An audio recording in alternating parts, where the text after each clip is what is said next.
तर हाय पब्लिक, आज आपण आलोय बेलवाडीमध्ये जय भवानी 96 घेऊन बैल पोळ्यासाठी। तर कॉम्पिटिशन तर पुढे होणारच आहे, पण पहिल्यांदा टेस्टिंग करून घेतली। टेस्टिंग झाल्यानंतर मिरवणुकीमध्ये गेलो।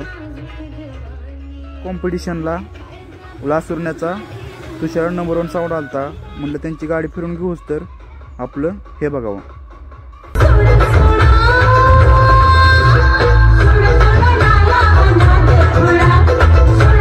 भाऊने तर डायरेक्ट आगच लावून टाकली, नाहीतर भाऊ म्हणले कॉम्पिटिशन करा नाहीतर सगळा दुरळा करून टाकेल।